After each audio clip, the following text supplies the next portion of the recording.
हरे कृष्ण, राधे राधे। श्री सद्गुरुदेव भगवान के चरणों में बारंबार प्रणाम। सभी साधकों को श्री सीता साधकों का जीवन चरित्र अंग से आगे आज का प्रसंग है कुंवरी बाई का दहेज। भक्तराज नरसिंह राम का जीवन एकांत भजन में बीतने लगा। साधु संतों के अखाड़े में आना जाना, सत्संग करना, भजन गाना, यही उनका नित्य का कर्म था। यदि कोई भगवत भक्त उनको अपने घर भजन करने का आमंत्रण दे जाता तो वह बड़े उल्लास के साथ रात भर उसके घर जाकर भजन करते। इसके अतिरिक्त उनके घर पर सदा साधु संतों का जमघट लगा रहता और वह मुक्त हस्त होकर उनकी हर तरह से सेवा किया करते। भगवत जन और साधु सेवा के अतिरिक्त उनके जिम्मे दूसरा कोई कार्य नहीं था।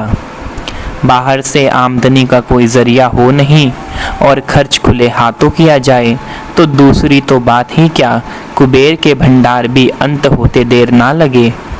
यही कारण था कि भक्त नरसिंह राम को जो द्रव्य और अन्नादि सामग्री अक्रूर जी दे गए थे वे सब 3 वर्ष की जगह 6 महीने में ही साफ हो गई। यहाँ तक नौबत आ गई कि घर की एक एक चीज बेचकर भगवान का भोग लगाया जाता और साधु संतों को संतुष्टि की चेष्टा की जाती। परंतु यह अवस्था भी कब तक चलती?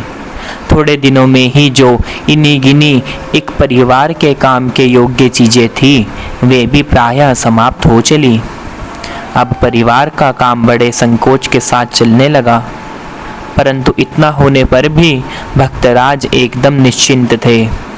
स्वप्न में भी यह चिंता उनके मन में कभी स्पर्श नहीं कर सकी कि कल क्या होगा। बस जैसे चलता था वैसे चलता था और वह अपने नित्य के भजन कीर्तन में मस्त थे। उन्हीं दिनों एक नई आफत उनके सर आ गई। ऊना से श्री रंगधर मेहता के कुल पुरोहित कुंवरी बाई को विदा कर ले जाने के लिए आ गए। उस दिन प्रातःकाल से ही भक्तराज किसी स्थान पर भजन करने के लिए गए हुए थे। पुरोहित जी ने आकर प्रश्न किया, मेहता जी कहाँ हैं? कहीं बाहर गए हैं, पधारिए महाराज, रसोई करती हुई माणिक बाई ने उत्तर दिया। पुरोहित जी ने भीतर आकर अपना नाम ठाम तथा अनेकों कारण विस्तार पूर्वक सुनाया। माणिक बाई ने आसन बिछा दिया और यथोचित आदर सत्कार किया। पुरोहित जी आसन पर बैठ गए। माणिक बाई पुत्री की विदाई सुनकर मन ही मन सोचने लगी, अब क्या होगा? भक्तराज तो दिन रात भक्ति में लीन रहते हैं, कोई काम काज करते नहीं। जहाँ नित्य भोजन की ही चिंता लगी रहती हो वहाँ कुंवरी बाई के दहेज का क्या प्रबंध होगा? यदि बिना दहेज पुत्री को विदा कर दूं तो नात जात में बड़ी निंदा होगी। थोड़ी देर बाद मेहता जी घर लौट आए। तब तक रसोई भी तैयार हो चुकी थी, केवल उनके आने की ही देरी थी। आते ही उन्होंने प्रश्न किया, सती भोग में अब क्या विलंब है? कुछ देर नहीं, ला रही हूँ। यह कहते हुए माणिक बाई भोग की सारी सामग्री एक थाल में परोसकर ले आई। भक्तराज ने भक्तिपूर्वक भगवान को नैवेद्य समर्पित किया। तत्पश्चात स्वयं प्रसाद पाने की तैयारी करने लगे। उन्होंने पूछा, आज कोई साधु संत आए हैं या नहीं? माणिक बाई ने उत्तर दिया, आज कोई साधु संत तो नहीं, एक अतिथि आए हैं। अक्रूर जी तो नहीं आए? मेहता जी ने हंसते हुए कहा, नहीं, कुंवरी बाई को लिवा ले जाने के लिए श्री रंगधर मेहता के कुल पुरोहित जी आए हैं। मैं तो इसी चिंता में पड़ी हूँ कि पुत्री को विदा करने तथा दहेज आदि के लिए कम से कम 100 रुपये चाहिए, परंतु जहाँ एक भी नहीं वहाँ 100 की बात ही भी कैसे की जाए? इतना कहते हुए बाई एक छोड़ने लगी। भक्तराज पत्नी को चिंताकुल देख बड़ी शांति से समझाने लगे, साध्वी, मेरा मेरा करती हुई तू इतनी चिंता क्यों करती है? इन पुत्र पुत्री के हम तो नाम के माता पिता हैं, वास्तविक पिता तो हम सबके वह श्रीपति भगवान ही हैं और वह सब तरह से समर्थ हैं। फिर हम व्यर्थ क्यों चिंता करें? उनको तो स्वयं ही चिंता होगी और जैसी रुचि होगी वैसे ही वह ठीक समय पर अपने ही प्रबंध कर देंगे। नाथ, कल तो पुत्री को भेजना होगा और आज तक उसे देने के लिए एक वस्त्र का ठिकाना नहीं है। परमात्मा कहाँ रहते हैं जो ऐन मौके पर कर आकर उसे सारी वस्तुएं दे जाएंगे। जिसका नाम ठाम नहीं उसका विश्वास ही क्या। चिंता के मारे माणिक बाई की आंखों से अश्रुधारा बहने लगी। प्रिय, मैं और मेरा, यह दो शब्द ही माया के रचे हुए जाल रूप हैं। दुख के कारण हैं। संत, वैरागी, योगी, यति, सती और राजा से लेकर रंक तक प्रायः संसार के सभी प्राणी उसी जाल से बंधकर 84 का चक्कर भोग रहे हैं। अतएव अहंता ममता का त्याग ही संसार का सच्चा दुहाग्वे है। ममता को दूर कर परमात्मा का भजन कर। इस संसार में तेरी कौन वस्तु है इसका विचार कर। अरे मूर्ख, तू कौन है, कहाँ से आया है, किससे तेरा क्या संबंध है। तू बिना समझे मेरा मेरा क्यों बक रहा है। जिस देह का तू अनेक युक्तियों से जतन कर रहा है वह कदापि स्थिर रहने वाला नहीं है। तू अहर्निश जो धन का ध्यान कर रहा है वह तेरे अंतःकरण में बाधा स्वरूप है। समीप के पति परमात्मा को तो क्यों भूल गया।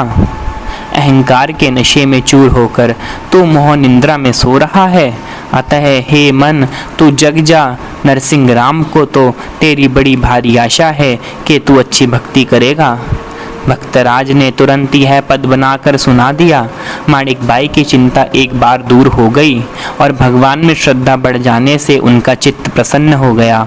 फिर उन्होंने अतिथि और पति के लिए आसन लगाकर भोजन परोसा। मेहता जी पुरोहित के साथ बैठकर भोजन करने लगे। भोजन करते करते पुरोहित जी ने वार्तालाप शुरू किया।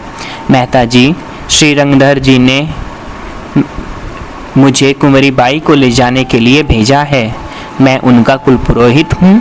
मैं कल ही यहाँ से विदा हो जाना चाहता हूँ। आप कृपा कर शीघ्रता करें। गुरु महाराज, इतनी जल्दी करने से काम कैसे चलेगा। अभी तक तो पुत्री के लिए एक नया वस्त्र भी तैयार नहीं है। आपको 2-4 दिन ठहरना पड़ेगा। माणिक बाई ने चट उत्तर दे दिया। आपको जो जो वस्तुएं तैयार करनी हो उन्हें आज ही कर लीजिए। कल तो कृपा करके मुझे विदा ही कर दीजिए। कुल पुरोहित जी ने आग्रह प्रकट किया। महाराज, हमें कोई वस्तु तैयार करने की चिंता नहीं। जो कुछ करना है उसे मेरे भगवान को स्वयं करेंगे। परंतु जब तक मेरी कुल मर्यादा अनुसार दहेज का प्रबंध परमात्मा की ओर से नहीं हो जाता तब तक तो आपको ठहरना ही होगा। भक्तराज ने हंसते हंसते कहा। भक्तराज की यह बात पुरोहित जी की समझ में बिल्कुल नहीं आई। उन्होंने आश्चर्य के साथ कहा, मेहता जी, आप क्या कहना चाहते हैं, कुछ समझ में नहीं आता। आपके परमात्मा कब तक आकर आपके पुत्री के दहेज के लिए सामग्री पहुंचा जाएंगे। ऐसी बातें तो ना कहीं सुनी हैं और ना कहीं देखी गई हैं। मालूम नहीं क्यों आप इस तरह की अनहोनी बात मुंह से निकाल रहे हैं। पुरोहित महाराज, घबराइए नहीं। भगवान की माया तो अघटन घटनापसी कहलाती ही है। उसके लिए कुछ भी अनहोनी नहीं। श्रद्धा रखिए। द्वारकाधीश श्री कृष्ण बड़े भक्तवत्सल और दयालु हैं। जो कुछ करेंगे अच्छा ही करेंगे। नरसिंह राम ने विश्वासपूर्ण स्वर में कहा। भक्तराज की ऐसी विचित्र बात भला कुल पुरोहित जी के कैसे समझ आती, परंतु वह कर भी क्या कर सकते थे। आखिर नरसिंह राम उनके प्रिय यजमान श्री रंगधर मेहता के संबंधी थे। सहसा उनके विरुद्ध कड़ा व्यवहार कैसे करते, उन्होंने चुप रहना ही उचित समझा। 2-3 दिन पुरोहित जी चुपचाप पड़े रहे, परंतु उन्होंने फिर भी कोई विशेष तैयारी नहीं देखी। भक्तराज निश्चिंत अपने भजन पूजन में लगे हुए थे, मानो दूसरा कोई कार्य ही सामने ना हो।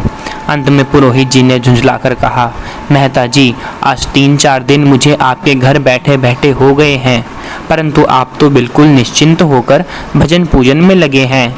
मैं अब अधिक दिन नहीं ठहर सकता।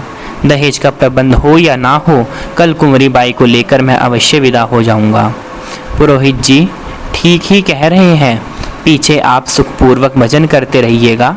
पुत्री के लिए आज ही वस्त्र आदि दहेज की पूरी तैयारी करा दीजिए। माणिक बाई ने कहा, अच्छा, अब तुम भी ऐसी ही इच्छा है तो अपने नाथ का आवाहन करूँगा, देखें उनकी कैसी कृपा होती है। नरसिंह राम ने सहज भाव से कहा।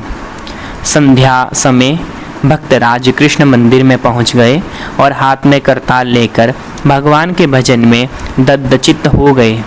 माणिक बाई तथा श्यामलदास भी आकर शामिल हो गए। श्यामलदास मृदंग बजा रहे थे। पुरोहित जी अलग अपने आसन पर पड़े पड़े सोचने लगे, यह सब क्या पागलपन कर रहे हैं। ऐसे उछलने कूदने तथा चिल्लाने से क्या भगवान आ जाएंगे। यदि इस प्रकार भगवान का साक्षात्कार हो जाए तब तो सारा संसार ही भगवान को अपने वश में कर ले। खैर, इससे मुझे क्या, मैं तो कल अवश्य आ जाऊंगा, चाहे भगवान प्रकट होकर दहेज पहुंचा जाएं या ना पहुंचाएं। पुरोहित जी इसी उधेड़बुन में लगे पड़े थे कि अकस्मात उनके कानों में बोलो भगवान श्री कृष्ण चंद्र की जय की आवाज़ आ पड़ी। वह झट खड़े हो गए और जैसे बटन दबाते ही मशीन चल पड़ती है, वैसे ही एकाएक मंदिर की ओर दौड़ पड़े। वहाँ जाकर क्या देखते हैं कि साक्षात भगवान श्री कृष्ण चंद्र हार, कंकण, साड़ियाँ और दहेज की अनेक वस्तुएं दे रहे हैं और स्वयं श्री लक्ष्मी जी सभी चीज़ें अपने हाथों कुंवरी बाई को पहना रही हैं। भक्तराज तथा माणिक बाई तो दोनों और हाथ जोड़े खड़े हैं और श्यामलदास भगवान के चरणों में साष्टांग दंडवत पड़ा हुआ है। वह अंत तक इस दृश्य को चित्रित देखते रहे। नरसिंह राम को सकुटुंब निश्चिंत और प्रसन्न करके तथा कुंवरी बाई को वस्त्राभूषण आदि दहेज की वस्तुओं को से संतुष्ट करके भगवान लक्ष्मी जी के साथ अंतर्हित हो गए। दूसरे दिन कुंवरी बाई पुरोहित जी के साथ प्रसन्नता पूर्वक विदा हो गई। पुरोहित जी भी भक्त के संग से कृतार्थ हो गए। आज का प्रसंग यहीं तक। तब तक के लिए हरे कृष्ण, राधे राधे।